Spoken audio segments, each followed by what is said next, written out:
நலம் காக்கும் ஸ்டாலின், உங்கள் குடும்பத்தின் நலன் அரசின் பொறுப்பு.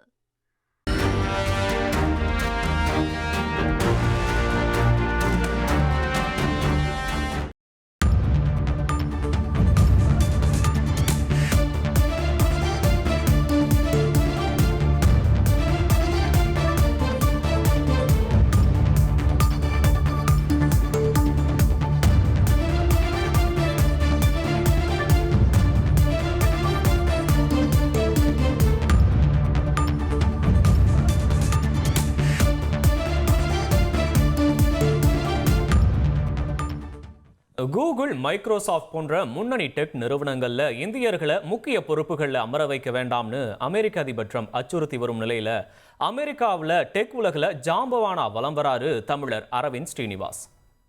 சுந்தர் பிச்சையோட கூகுள் குரோமையை விலைக்கு கேட்கும் விஸ்வரூபம் எப்படி எடுத்தாருன்றதை பத்தின விவரங்களை செய்தியாளர் சதீஷ் முருகன் வழங்க இருக்கிறார். சதீஷ், வணக்கம். யார் இந்த நபர்? இவரோட பின்னணி என்ன? சதீஷ் முருகன். வணக்கம் வருண். உலகம் முழுவதும் இருக்கக்கூடிய பல்வேறு துறைகளில், அறிவியலாக இருக்கட்டும், தகவல் தொழில்நுட்பம் போன்ற வளர்ந்து வரக்கூடிய பல்வேறு துறைகளில் தமிழர்கள் பல்வேறு முக்கிய பொறுப்புகளில் இருந்து வருகிறார்கள். குறிப்பாக சொல்ல வேண்டுமென்றால் உலகம் முழுவதும் இருக்கக்கூடிய இந்த கூகுள் நிறுவனத்தினுடைய சிஇஓவாக தமிழர் சுந்தர் பிச்சை இருந்து வரும் சூழலில் 2008ஆம் ஆண்டு இவர் கூகுள் குரோமை உருவாக்கிய பொழுது அப்பொழுது அடையாளம் காணப்பட்டவர் சுந்தர் பிச்சை. அவர் அப்போவே நம்ம அவ்வளவு பெருமை அடைந்தோம். தற்பொழுது அவர் அந்த நிறுவனத்துடைய தலைவராகிறார். அவரிடமே தற்பொழுது தமிழர், அதுவும் சென்னையை சேர்ந்த ஒருவர் கூகுள் குரோம் ப்ரௌசரை வாங்கிக்கிறேன் அப்படின்னு சொல்லி பேசிய விஷயம் டெக் உலகில் கடந்த சில நாட்களாக பிரபலமாக பெரிய அளவில் பேசப்பட்டு வருகிறது. இது குறித்த விவரங்களை நம்ம பார்க்க இருக்கிறோம். அவர் யார் அந்த இளைஞர் என்று பார்த்தோம்னா அரவிந்த் ஸ்ரீனிவாசன். இவர் தான் பெர்ப்ளெக்சிட்டி ஏஐ என்கிற நிறுவனத்தோட கோஃபவுண்டர், அதாவது நிறுவனரில் ஒருத்தர். அதே போன்று அந்த நிறுவனத்துடைய தலைமை செயல் அதிகாரியாகவும் இருந்து வருகிறார். இந்த அரவிந்த் ஸ்ரீனிவாசன் இந்தியாவில் தமிழ்நாட்டில் சென்னையை சேர்ந்தவர். சென்னையில் பிறந்து வளர்ந்து மெட்ராஸ் ஐஐடியில் பிடெக் எம்டெக் பட்டப்படிப்பு முடித்தவர் எலக்ட்ரிக்கல் இன்ஜினியரிங்கில். அதன் பிறகாக அவர் பெர்க்லியில் இருக்கக்கூடிய யூனிவர்சிட்டி ஆஃப் கலிஃபோர்னியாவில் சென்று அங்கு பட்ட மேற்படிப்பு, அதே போன்று எம்டெக் முடித்த பிறகு பிஹெச்டி ஆராய்ச்சி பட்ட மேற்படிப்பு அங்கே படித்து முடிக்கிறார். குறிப்பாக சொல்லணும்னா மிஷின் லேர்னிங் என்று சொல்லக்கூடிய செயற்கை நுண்ணறிவு போன்ற பல்வேறு தொழில்நுட்பங்களுக்கு தற்பொழுது வரை பெரிய நிபுணராக இருந்து வரக்கூடிய பீட்டர் ஆப்பிள் என்பவருக்கு நேரடியாக அவர் மாணவனாக இருந்து பிஹெச்டியை முடிக்கிறார். அதனைத் தொடர்ந்து இவருடைய அந்த செயற்கை நுண்ணறிவில் இருக்கக்கூடிய நிபுணத்துவத்தை கண்டு தற்பொழுது பிரபலம் அடைந்திருக்கக்கூடிய சாட் ஜிபிடி உள்ளிட்ட பல்வேறு நிறுவனங்கள் அவரை வேலைக்காகவும் இன்டர்ன்ஷிப்காகவும் அழைக்கிறாங்க. அந்த வகையில் அவர் பார்த்தோம்னு சொன்னால் ஓப்பன் ஏஐ நிறுவனத்தில் அவர் பணியாற்றிருக்கிறார். சாட் ஜிபிடி உருவாவதற்கு ஒரு சில முக்கிய பங்காற்றிருப்பதாகவும் தெரிகிறது. அதே போன்று கூகுளினுடைய டீப் மைண்ட், கூகுள் பிரெயின் என்கிற துறையில் பணியாற்றிருக்கிறார். இந்த கூகுள் பிரெயின் கூகுள் நிறுவனத்தினுடைய இந்த செயற்கை நுண்ணறிவு தற்பொழுது அந்த நிகழ்நில தகவல்களை கொடுக்கறதுக்கு பயன்படுத்தக்கூடிய அனைத்து வகை ஏஐ பயன்பாட்டு உள்ளிட்ட விஷயத்தை டெவலப் பண்ணிட்டு இருந்த இடத்துல இவர் இருந்திருக்காரு. அதே போல டீப் மைண்ட் என்று சொல்லக்கூடிய அந்த நிறுவனத்திலையும் பணியாற்றி இருந்திருக்கிறார். இந்த சூழல் தான் கடந்த 2022ஆம் ஆண்டு தனது 3 நண்பர்களுடன் சேர்ந்து இதே போன்று ஒரு ஏஐ சாஃப்ட்வேரை உருவாக்கணும், ஏஐ நிறுவனத்தை உருவாக்கணும் அப்படின்னு ஒரு முடிவு எடுக்கிறாரு. அந்த வகையில் ஜானி ஹோ, ஆண்டி கான்வென்ஸ்கி, அதே போன்று டெனிஸ் யாரட்ஸ் ஆகிய 3 நண்பர்களுடன் சேர்ந்து இந்தியரான தமிழரான அரவிந்த் ஸ்ரீனிவாசனும் இணைந்து பெர்ப்ளெக்சிட்டி ஏஐ என்கிற ஒரு நிறுவனத்தை 2022ஆம் ஆண்டு தொடங்குகிறார். ஒரு ஸ்டார்ட் அப் கம்பெனியாக தொடங்கப்பட்டது. இது பின்னால் பிரபல பல்வேறு நிறுவனங்களுக்கு டஃப் கொடுக்குற அளவுக்கு வளர்ந்து வருது. அதை பார்த்து இந்த நிறுவனத்துடைய வளர்ச்சியை பார்த்து பிரபல பன்னாட்டு முதலீட்டாளர்கள், அதாவது இந்த ஸ்டார்ட் அப்களுக்கு நல்ல ஒரு எதிர்காலம் இருக்குது என்று நினைக்கிற முதலீட்டாளர்கள் அதிக அளவில் முதலீடு போடுறாங்க. அந்த வகையில் அமேசான் நிறுவனத்தோட நிறுவனர் ஜெஃப் பெசோஸ் உள்ளிட்ட பல முக்கிய நிறுவனங்கள் சுமார் $100 மில்லியன் வரைக்கும் இந்த பெர்ப்ளெக்சிட்டி நிறுவனத்தில் முதலீடு செய்கிறாங்க. இந்த சூழலில் தான் இவர் இந்த சென்னையை சேர்ந்தவர் படித்து வளர்ந்து அமெரிக்காவில் போய் இந்த நிறுவனங்களை உருவாக்குறாரு. அதுக்கு அடுத்த கட்டமாக அவருடைய பார்வை என்னவா இருக்குன்னா, நிறுவனம் தொடங்கிய ஒரு சில கால ஆண்டுகளிலே, அதாவது குறிப்பாக சொன்னால் 3 ஆண்டுகளில் அவருடைய அசுர வளர்ச்சி என்பது தற்போது இந்த கூகுள் குரோமை பிடிக்கிற அளவுக்கு வந்திருக்குன்றே நம்ம சொல்லணும். குறிப்பாக சொல்லணும்னா இந்த அரவிந்த் ஸ்ரீனிவாசனுக்கு இந்திய தொடர்பு என்பது அடுத்த கட்டமாக நகருது. குறிப்பாக சொல்லணும்னா பல்வேறு பிரபலங்களை அரவிந்த் ஸ்ரீனிவாசன் சந்திச்சிருக்காரு. இவர் சந்திச்சார்னு சொன்ன விட இவர்கள் போய் அவரை சந்திச்சிருக்காங்க. அவர்களுடைய முக்கிய அந்த செயற்கை நுண்ணறிவு என்று சொல்லக்கூடிய இந்த ஏஐ விஷயத்தில் அவர்களுக்கு தேவையான பூர்த்தி செய்வதற்காக அதை செஞ்சுட்டு இருக்காங்க.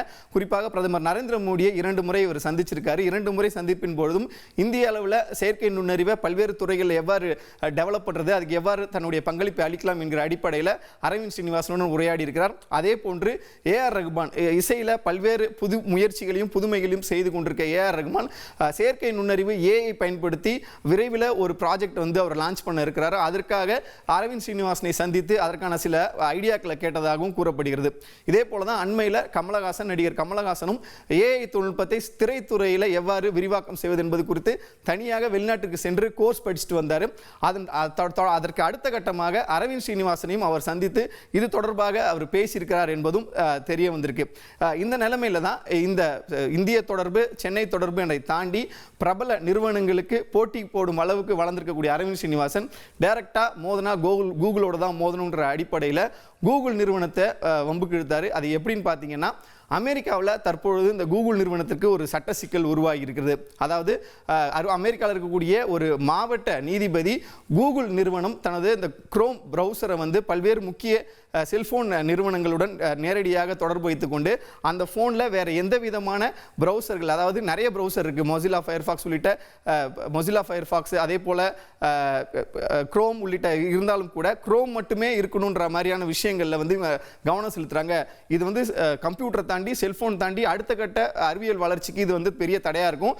ஒரு மோனோபொலியா, அதாவது கூகுள் நிறுவனம் ஏகபோக உரிமையை அனுபவிச்சுட்டு இருக்காங்க. ஜனநாயக ரீதியாக மற்ற நிறுவனங்களுக்கு எந்த விதமான வாய்ப்பும் கொடுக்காம இவங்க தொடர்ந்து இதை வந்து செஞ்சுக்கிட்டு இருக்காங்க அப்படின்னு சொல்லி அமெரிக்காவில் இருக்கக்கூடிய ஒரு மாவட்ட நீதிபதி வந்து ஒரு விஷயத்தை கூகுள் நிறுவனத்துக்கு எதிராக கொண்டு வராங்க.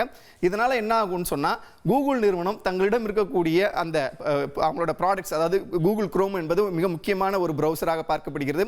குறிப்பாக சொல்ல வேண்டும் என்றால் உலகம் முழுவதும் 300 கோடிக்கும் அதிகமான மக்கள் இப்போ அந்த கூகுள் குரோம் பிரவுசர்களை வந்து பயன்படுத்திட்டு வராங்க. இப்படி இருக்கக்கூடிய இந்த சூழலில் இந்த குரோம் மற்ற குரோம் மாதிரியான பொருட்கள், அதாவது கூகுள் உருவாக்கிய சில ப்ராடக்ட்ஸை வந்து அவங்க விற்க வேண்டிய ஒரு நிர்பந்தத்துக்கு தற்பொழுது தள்ளப்பட்டிருக்கிறார்கள். எனவே தான் இதை எதிர்த்து கூகுள் நிறுவனம் மேல்முறையீடு செய்திருந்தாலும் கூட தற்பொழுது அந்த விஷயத்தை உடனடியாக கையில் எடுத்த அரவிந்த் ஸ்ரீனிவாசன் தான் கூகுள் குரோம் ஒருவேளை விற்கிற மாதிரி இருந்தால் எங்களுக்கு விற்றுருங்க. அதாவது அவர் கேட்ட தொகை என்னன்னு சொல்லி பார்த்தீங்கன்னா 2,90,000 கோடி ரூபாய்க்கு சுமார் இந்திய மதிப்பில் அவர் வந்து குரோமை கேட்டிருக்காரு. அதே போல் சொல்லணும்னா தன்னுடைய நிறுவனம், அதாவது பெர்ப்ளெக்சிட்டி ஏஐ பொறுத்த வரைக்கும் அது வெறும் 14 பில்லியன், அந்த நிறுவனத்துடைய பாதி 1,20,000 கோடி கூட இல்லாத ஒரு நிறுவனம் ஒரு 2,90,000 கோடி மதிப்புள்ள ஒரு நிறுவனத்தை விலைக்கு கேட்டிருப்பது என்பது மிகுந்த ஒரு ஆச்சரியத்தையும் டெக் உலகில் ஒரு பெரிய விஷயத்தையும் ஏற்படுத்தியிருக்கு. இந்த சூழல தான் இது சாத்தியமற்ற ஒரு விலை கேட்பு முறை, அதாவது இவரால் வாங்க முடியாது, இவர் தன்னுடைய நிறுவனத்தை பிரபலப்படுத்துவதற்காக இது போன்ற செயல்களில் அரவிந்த் ஸ்ரீனிவாசன் ஈடுபட்டு வராரு என்கிறதையும் டெக் உலகத்தில் இருக்கக்கூடிய விஷயங்கள், டெக் உலகத்தில் இருந்து பார்த்திருக்கக்கூடிய நிபுணர்கள் தெரிவிக்கிறாங்க. எது எப்படியாக இருந்தாலும் உலகம் முழுவதும் தற்போது 2 தமிழர்களுக்கு இடையே, ஒரு டெக் உலகில் 2 ஜாபாவான்களுக்கு இடையே இந்த போட்டி என்பது நடைபெற்று வருவது இந்தியர்களுக்கும் தமிழர்களுக்கும் மத்தியில் ஒரு பெரிய விஷயமாக பார்க்கப்படுகிறது. இந்த போட்டியில் யார் வெல்வார்கள் என்பதை நாம் பொறுத்திருந்தான் பார்க்க வேண்டும். உங்களுடைய விவரங்களுக்கு நன்றி சதீஷ் முருகன்.